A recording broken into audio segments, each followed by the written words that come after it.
El calor del verano porteño golpeaba con fuerza los ventanales del Palacio de Tribunales en la calle Talcahuano. En el interior del Juzgado Nacional en lo Criminal y Correccional Federal en el grado 7, el despacho de la jueza presidenta, Sofía Casares, era un oasis de silencio y fresca quietud, ajeno al bullicio de la ciudad.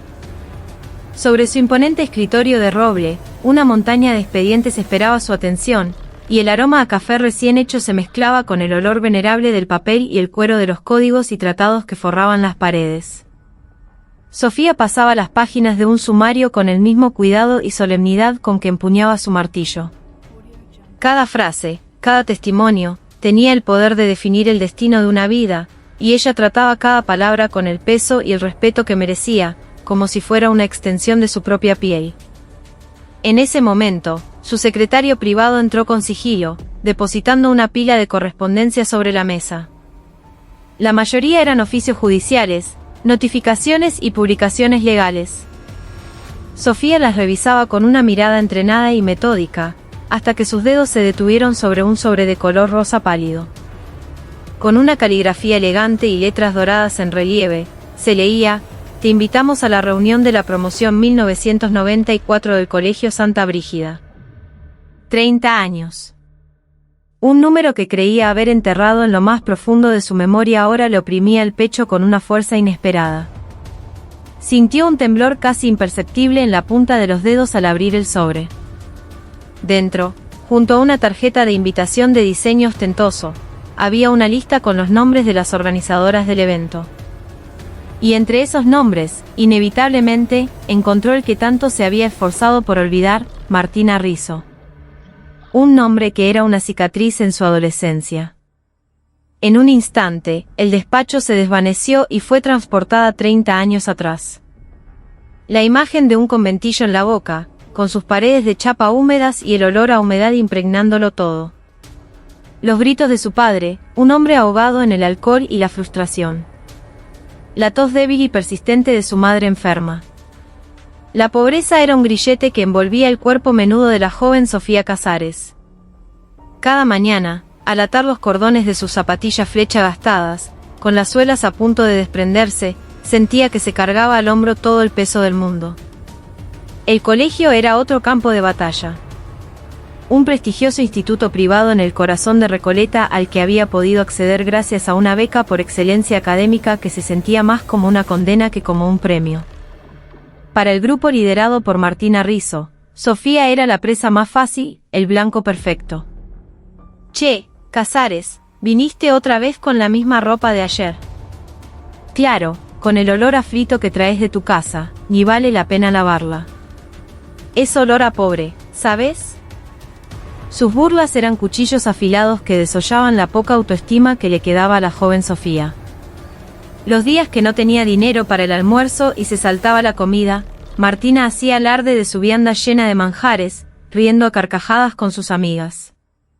En esos momentos, Sofía corría al baño, llenaba su estómago con agua de la canilla y se tragaba las lágrimas. Ser pobre no es un delito, se repetía a sí misma cientos de veces, pero el mundo parecía tratarla como a una criminal.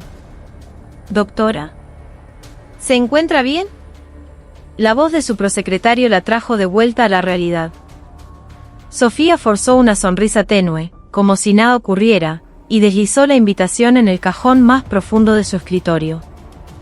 Pero el fantasma del pasado, una vez invocado, no estaba dispuesto a soltarla tan fácilmente.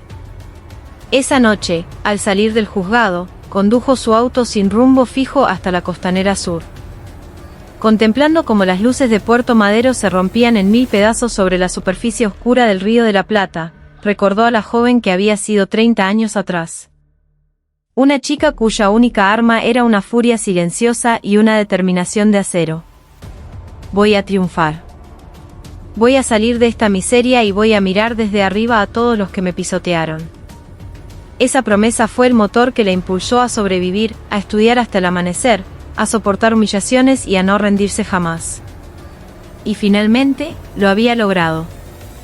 Era jueza federal de la nación. Una de las figuras más respetadas del Poder Judicial argentino. Una mujer que impartía justicia en nombre de la ley, una posición desde la que nadie podía atreverse a menospreciarla. Entonces, ¿por qué una simple invitación a una reunión de exalumnas la desestabilizaba de esa manera?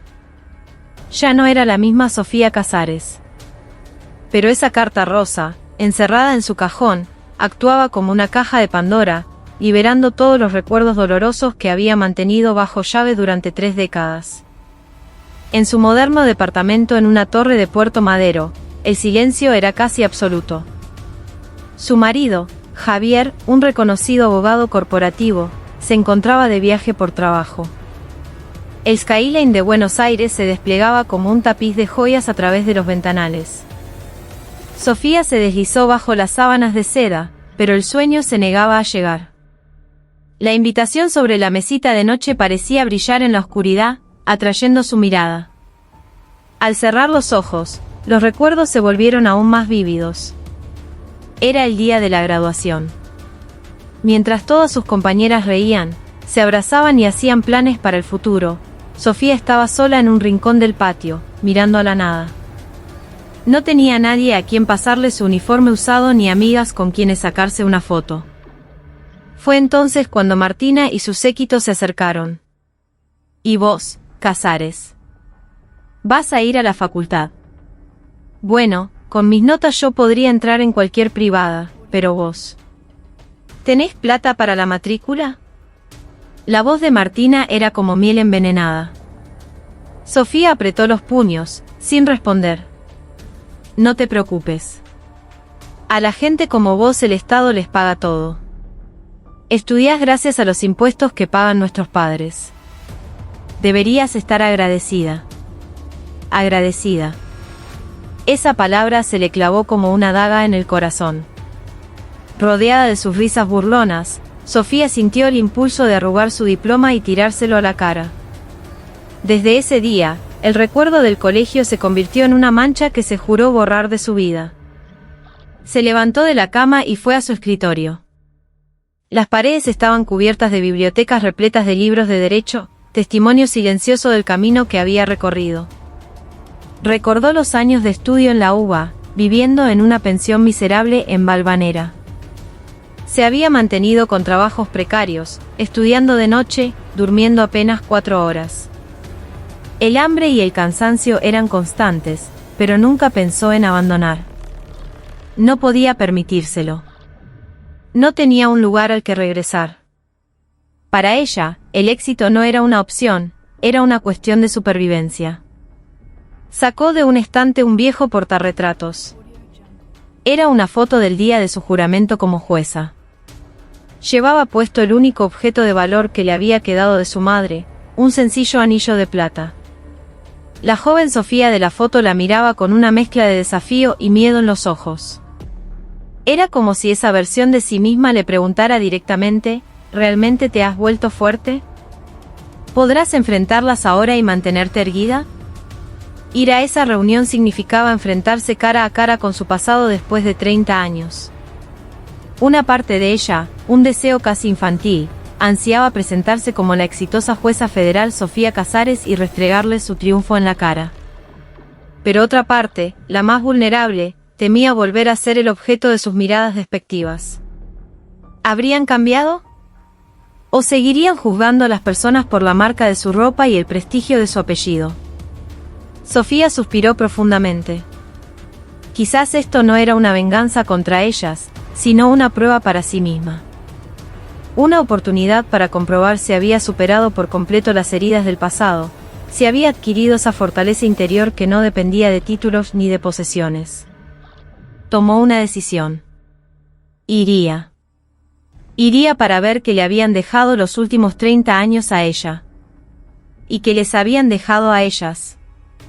El sábado por la mañana, Sofía se encontró con Luciana Varela, su mejor amiga y colega abogada, en un café de moda en Palermo Soho. Se conocían desde sus primeros años en la facultad y Luciana era la única persona que conocía todos los detalles de su doloroso pasado. ¿Así que decidiste ir, preguntó Luciana mientras removía la espuma de su café con leche, sentada junto a un ventanal bañado por el sol. Sofía asintió en silencio. ¿No tenés miedo? De que te lastimen otra vez. Esa tal Martina Rizzo seguro que no cambió nada. Ante la preocupación genuina de su amiga, Sofía esbozó una sonrisa amarga. Tengo miedo. Anoche no pegué un ojo. Pero, extrañamente, siento que tengo que ir. Es como una tarea pendiente que he postergado demasiado tiempo. Sofía le contó la tormenta de emociones que la había agitado en los últimos días, el deseo pueril de mostrar su éxito, el terror a ser herida de nuevo, y en el fondo de todo, una profunda necesidad de abrazar y consolar a la niña que fue. Luciana la escuchó con atención, y cuando terminó, tomó su mano con calidez. Sophie, esto no es una venganza. Pensalo como la última pieza del rompecabezas para completarte a vos misma. Ya sos una mujer increíblemente fuerte y brillante, pero dentro tuyo todavía está esa piba de 18 años, herida y llorando. La única que puede tomarla de la mano y decirle, tranquila, lo hicimos muy bien, sos vos. Luciana continuó, con su tono pragmático de abogada pero lleno de afecto. No te digo que vayas y les tires tu tarjeta de jueza en la cara. Simplemente andá y existí. Sé vos misma. Con esa confianza serena y sólida que tenés. Que tu sola presencia sea el mensaje. Demostrales con tu vida que la pobreza no es una vergüenza, y que la riqueza no te da ningún tipo de superioridad moral. El consejo de su amiga fue como un bálsamo. La niebla que enturbiaba su mente comenzó a disiparse. Tenía razón. Esto no era una batalla, era un acto de afirmación. No para aplastar a nadie, sino para pararse firme sobre sus propios pies. Gracias, Lucy. Escucharte me da coraje. Luciana sonrió ampliamente. De nada. Pero con una condición, cuando termine la reunión, me llamás y me contás todo con lujo de detalles. Voy a estar con el balde de pochoclo esperando. Ambas soltaron una carcajada. Una cálida sensación se extendió por el pecho de Sofía. Ya no se sentía sola. Tenía a su lado a alguien que entendía su dolor y apoyaba su valentía. Y eso, en sí mismo, ya era la mitad de la victoria. A medida que se acercaba la fecha, la ansiedad de Sofía volvió a manifestarse en una pregunta aparentemente trivial, ¿qué me pongo? Se vio atrapada en un dilema infantil. Si iba demasiado arreglada, parecería una nueva rica desesperada por impresionar. Si iba demasiado sencilla, podrían volver a subestimarla. Después de varios días de darle vueltas, recordó las palabras de Luciana, confianza serena y sólida. El fin de semana fue a un centro comercial. Normalmente, no le prestaba demasiada atención a la ropa. Bajo la toga, un par de trajes sastre discretos eran más que suficiente. Pero ese día era diferente. No era una simple compra, era un ritual. Estaba eligiendo la armadura para enfrentarse a su pasado. Pasó de largo las ostentosas vidrieras de las marcas internacionales y entró en la boutique de un diseñador argentino conocido por su elegancia sobria. Sus ojos se posaron en una blusa de seda azul noche y un pantalón ancho del mismo tono. El conjunto no era llamativo, pero la calidad de la tela y el corte impecable hablaban por sí solos. Era una prenda que transmitía dignidad y fortaleza interior sin necesidad de logos ni estridencias. Cuando se probó el conjunto y se miró al espejo, vio un reflejo que le resultó a la vez desconocido y reconfortante. Ya no estaba la adolescente encorvada por la vergüenza. En su lugar, había una mujer intelectual y elegante que había forjado su propio destino. Complementó el atuendo con un delicado collar de oro blanco con un pequeño brillante y unos aros a juego. Serían su amuleto, como el anillo de plata de su madre. La vendedora, admirada, le dijo, «Le queda increíble, señora. Es como si estuviera hecho para usted». ¡Qué porte! Sofía sonrió levemente y entregó su tarjeta de crédito.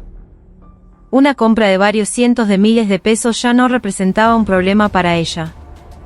Pero su atención no estaba en el precio, sino en el significado simbólico de esa ropa. No era una ostentación de riqueza, sino una expresión de respeto hacia sí misma. Un regalo para la niña herida del pasado y para la mujer en que se había convertido. Al llegar a casa, colgó cuidadosamente el conjunto en su armario. Solo mirarlo le infundía una sensación de calma y seguridad. La armadura estaba lista. Solo faltaba el coraje para entrar en el campo de batalla. Miró por la ventana y respiró hondo. 30 años. Había esperado lo suficiente. Se había vuelto lo suficientemente fuerte. Ninguna flecha, por envenenada que fuera, podría atravesar su corazón ahora. El día de la reunión, llegó al lujoso hotel de Puerto Madero un poco antes de la hora pactada. Se quedó unos minutos en el auto, en el estacionamiento subterráneo, intentando calmar el ritmo de su corazón. Tranquila, Sofía Casares. Ya no tenés 18 años, se dijo a sí misma. Con esa letanía como mantra, bajó del auto y se dirigió al lobby. En la entrada del salón de eventos, un cartel brillante anunciaba: Reunión Promoción 1994, Colegio Santa Brígida.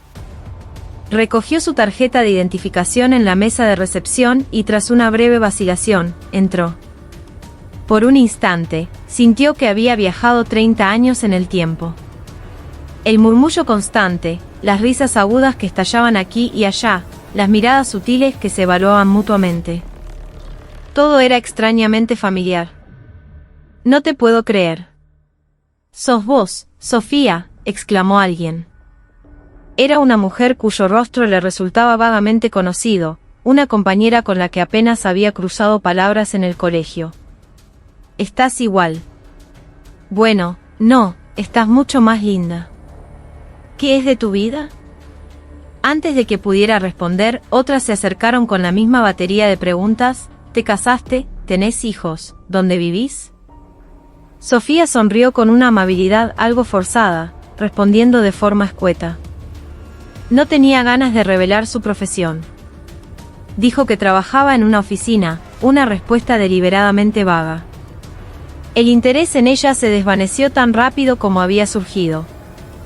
El salón ya estaba dividido en grupos invisibles. Las que vivían en barrios privados, las casadas con médicos o empresarios, las que mandaban a sus hijos a colegios bilingües de élite. Sus conversaciones giraban en torno a sus casas en Punta del Este, sus viajes a Europa y los logros de sus hijos. Era una continuación de la competencia de 30 años atrás, solo que ahora, en lugar de zapatillas de marca, comparaban maridos y patrimonios.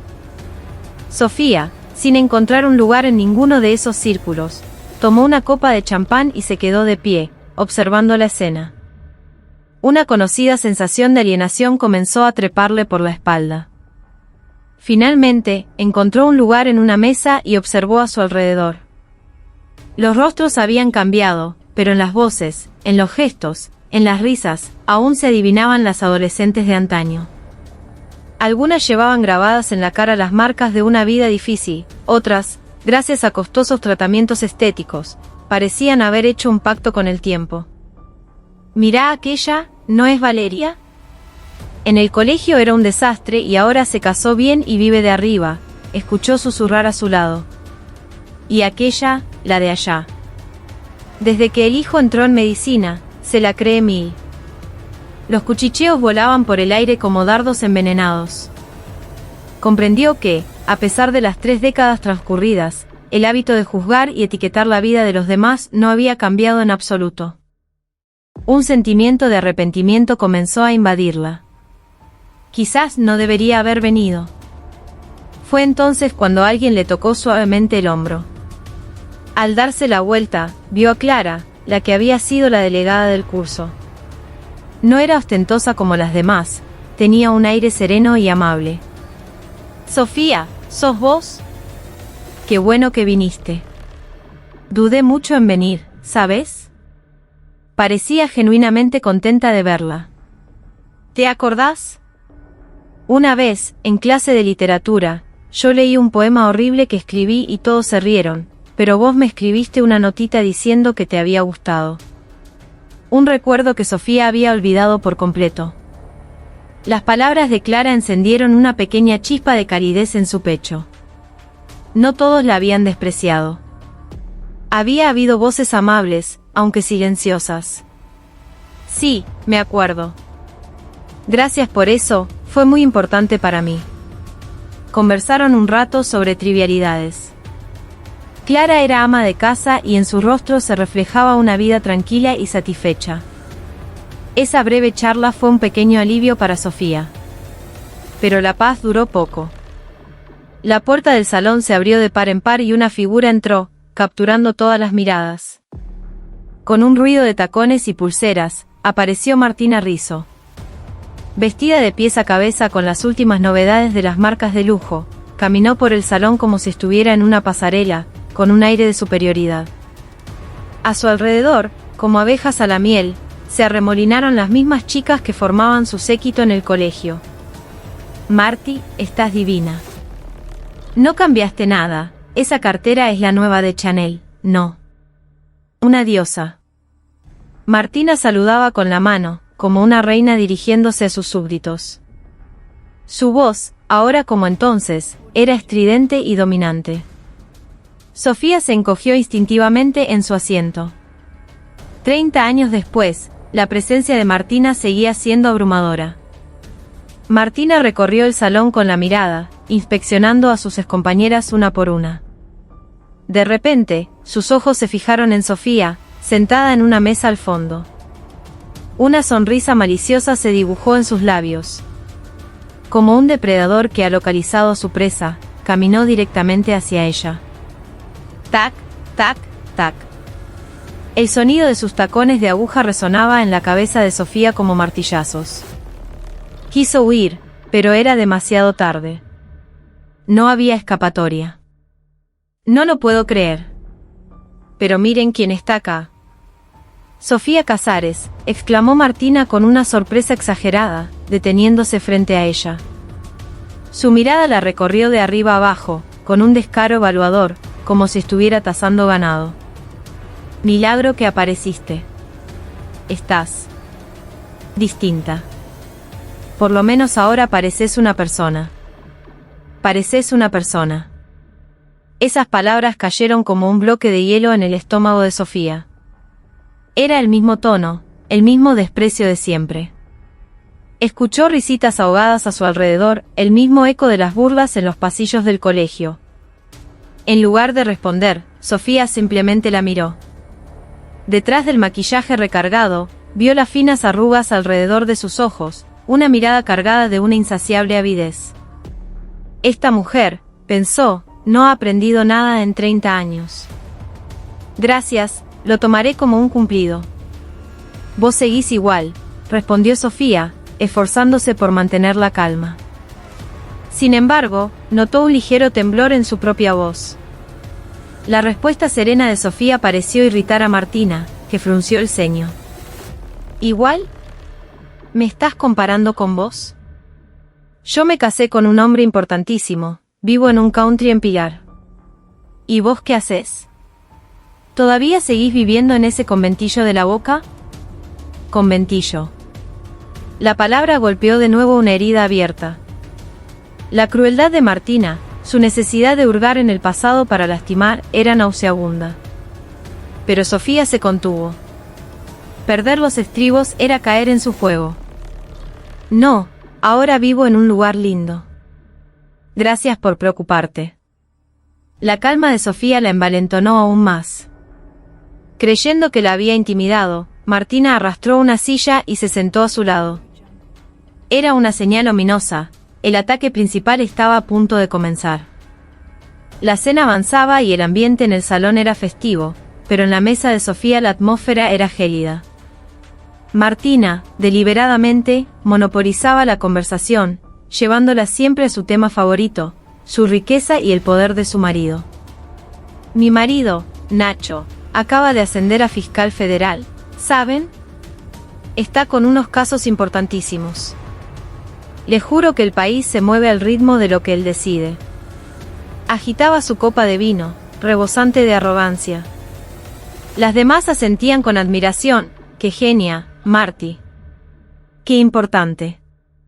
Martina disfrutaba de la adulación, lanzando miradas de reojo a Sofía. ¿Y vos, Sofía? ¿A qué te dedicas? No nos contaste. ¿O es un trabajo que te da vergüenza? La flecha volvió a apuntar directamente a ella. Todas las miradas se centraron en su respuesta. Sofía dejó el tenedor sobre el plato y miró a Martina a los ojos. Trabajo en una oficina, en el centro. Ah, mira vos.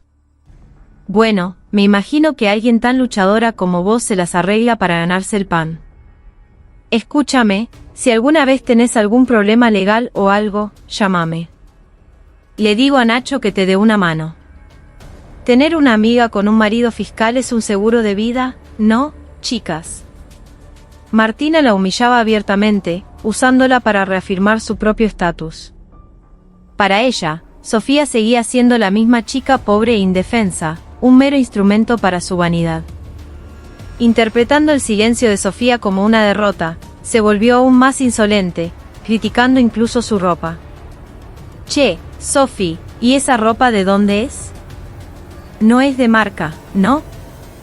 Se nota que le pusiste ganas, pero te queda raro. Para tener clase de verdad, necesitas algo de marca. Si querés, un día vamos de compras juntas, te asesoro. De onda te lo digo, pobrecita. Las palabras ofensivas caían una tras otra. Sofía apretó los labios. La rabia le subía por el cuerpo, pero al mismo tiempo, sentía una extraña calma, una especie de piedad. Qué patética era esa mujer que necesitaba denigrar a otros para sentirse valiosa. ¿Cuán vacío y frágil sería su ego para necesitar apuntalarlo de esa manera? Cuando la burla de Martina llegó a su punto máximo, Sofía decidió que ya era suficiente. No solo por ella, sino por la propia Martina y por todas las demás que, con su silencio cómplice, validaban ese comportamiento.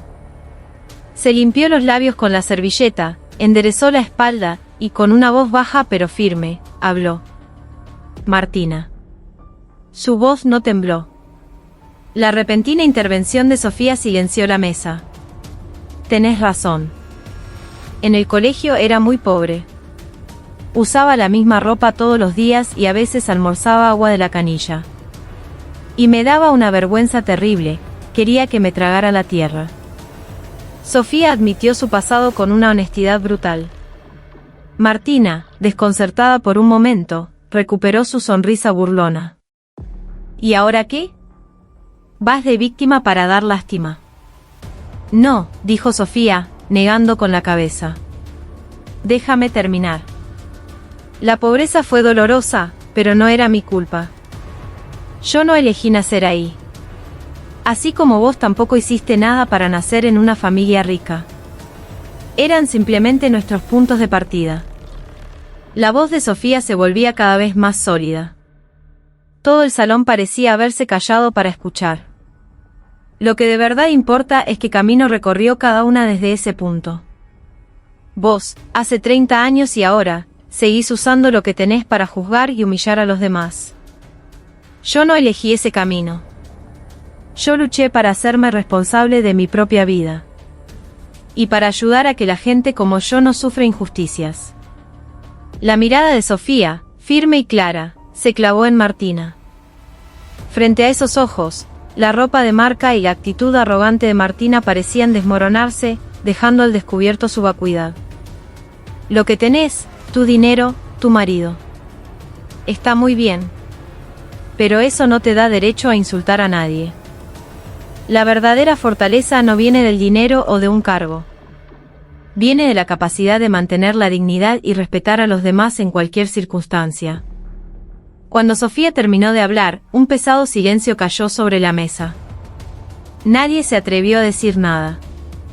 Sus palabras no habían sido solo para Martina, habían sido un espejo para todas las presentes. La que rompió el silencio fue Martina, con una risa estridente y forzada. Intentaba desesperadamente recuperar el control. Ja ja ja. Ay, Casares, qué aburrida sos. Pareces una maestra de escuela dando un sermón. Si tan genial sos, ¿por qué no triunfaste en la vida? Trabajás en una oficinita y te la das de filósofa. Martina redujo el discurso de Sofía al resentimiento de una fracasada, en un último intento de reafirmar su superioridad. Se volvió hacia las demás, gesticulando. ¿Escucharon, chicas? Fue pobre pero muy digna. Un aplauso para ella. Pero esta vez, nadie la secundó. Sus compañeras desviaban la mirada, visiblemente incómodas. Al ver que el ambiente se le volvía en contra, Martina se puso nerviosa. Bueno, basta de temas deprimentes. Ah. Justo me avisa Nacho que ya está llegando. Prepárense para conocer al fiscal más importante de Argentina. Es alguien con quien ustedes, en su vida, podrían cruzar una palabra. Se aferraba a la figura de su marido como un salvavidas, la única arma que le quedaba para restaurar su autoridad. Sofía la observó en silencio. Su último y patético intento de victoria le producía lástima. Justo cuando servían el postre, la puerta del salón se abrió de nuevo. Entró un hombre de mediana edad, de aspecto impecable. Su mirada penetrante y su porte firme delataban a alguien acostumbrado al poder. Martina se levantó de un salto, sonriendo de oreja a oreja. Mi amor, acá. Todas las miradas se volvieron hacia él. Era Ignacio Ferrer, el famoso fiscal federal del que tanto había alardeado. Ferrer saludó a su esposa con un gesto y luego asintió cortésmente a las demás mujeres de la mesa. Su mirada recorrió el grupo con naturalidad hasta que se posó en Sofía, sentada tranquilamente en el extremo. En ese instante, su rostro se petrificó. La expresión de Ignacio Ferrer no era de simple sorpresa, era una mezcla de asombro, respeto y una profunda turbación. Ignorando por completo a su esposa, caminó con paso decidido directamente hacia Sofía. Y entonces, ocurrió algo que dejó a todos los presentes sin aliento. El poderoso fiscal federal de la nación, Ignacio Ferrer, se inclinó ante Sofía en una reverencia de 90 grados. Doctora Casares. Señora jueza presidenta. Buenas noches, dijo, con una voz en la que no había ni una pizca de duda, solo un respeto profundo y sincero. Jamás imaginé encontrarla en un evento como este. Le pido 1000 disculpas por no haberla reconocido antes. Es un verdadero honor para mí. Ferrer permaneció inclinado, esperando a que Sofía le dijera algo. Su actitud, de una deferencia extrema, dejaba meridianamente claro el altísimo estatus que le otorgaba a la mujer que tenía delante. Un silencio absoluto se apoderó del salón. No se oía ni una respiración. El murmullo festivo había desaparecido como por arte de magia. Las exalumnas parpadeaban, incrédulas. Sus miradas iban del fiscal inclinado a la tranquila Sofía, y de ella al rostro de Martina Rizzo, que se había vuelto de un blanco sepulcral. Doctora Casares. Señora jueza presidenta. Esas palabras resonaron en la mente de todas como un mazazo. La mujer a la que Martina había humillado, la que había dicho que trabajaba en una oficinita, la que había soportado estoicamente sus insultos. ¿Era jueza federal?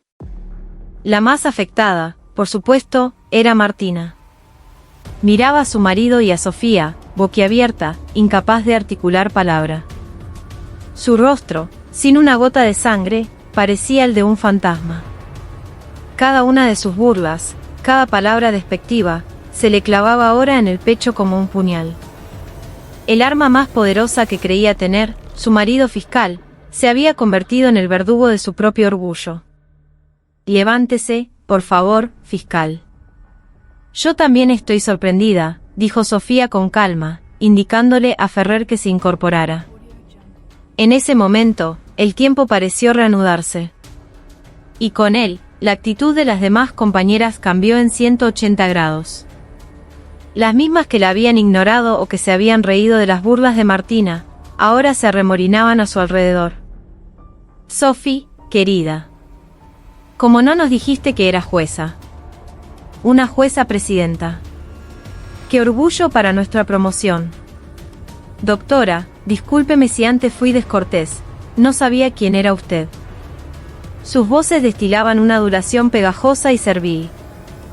El trato que le daban a la jueza presidenta Sofía Casares era diametralmente opuesto al que le habían dado a la oficinista Sofía Casares.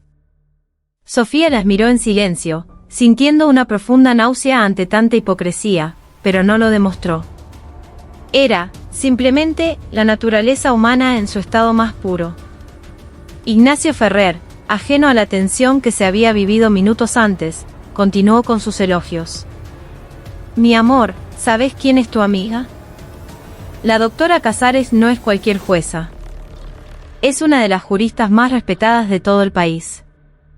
Es famosa por sus fallos a favor de los más vulnerables. Cada una de sus sentencias es una obra de arte, tan lógicas y a la vez tan humanas, que entre los fiscales nos las pasamos para estudiarlas. Los halagos de su marido eran la estocada final para Martina. Estaba recibiendo la confirmación pública, frente a todas sus amigas, de que la persona a la que había pisoteado era, en realidad, una figura admirada por el hombre de quien ella obtenía todo su poder. De hecho, recuerdo haberla escuchado en un seminario en la Corte Suprema. Su ponencia fue brillante. Quise saludarla, pero estaba rodeada de gente. Cada palabra de sincera admiración de Ferrer era un clavo más en el ataúd de la soberbia de Martina. Deseó que la tierra se la tragara. Todo se había derrumbado. Su castillo de vanidad, su orgullo de ser la mujer del fiscal, se había hecho añicos. Sin fuerzas para seguir soportando la situación, Martina se acercó a Sofía, tambaleándose. No podía levantar la vista del suelo. Sus hombros se sacudían levemente. Sofía, su voz era un susurro tembloroso. Yo te pido perdón. No sabía que era jueza. Lo siento mucho, de verdad. No era una disculpa sincera. Era una rendición humillante, un intento desesperado por salvar las apariencias. Le estaba pidiendo perdón a la jueza federal, no a la compañera pobre a la que había atormentado.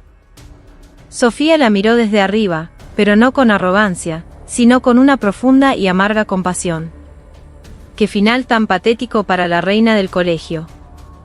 Martina, dijo Sofía en voz baja. En su tono no había desprecio, ni burla, ni la soberbia del vencedor. Solo el peso sereno de la verdad. La razón por la que deberías disculparte no es porque yo sea jueza. Aunque hubiera seguido siendo una simple empleada, no tenías derecho a tratarme así. Ni a mí, ni a nadie. Sofía levantó la vista y su mirada recorrió a las otras compañeras, que escuchaban en silencio.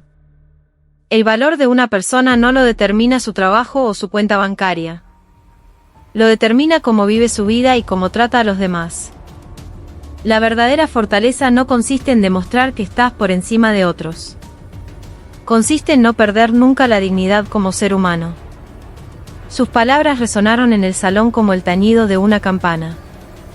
Había consumado su revancha, pero de una manera infinitamente más elegante y poderosa de lo que nadie hubiera imaginado.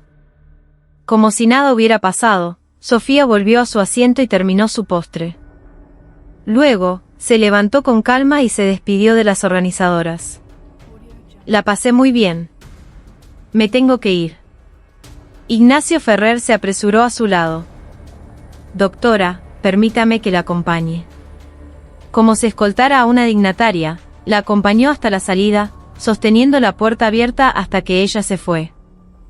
Esa imagen final era el resumen perfecto de todo lo que había sucedido. Sofía se marchó sin dirigir una sola mirada arrogante a nadie, con la misma elegancia serena con la que había llegado. En el salón, quedó un silencio denso y pesado. La figura desolada de Martina, abandonada incluso por la admiración de su propio marido, y los rostros avergonzados de sus compañeras, enfrentadas a su propio esnovismo, llenaban el vacío.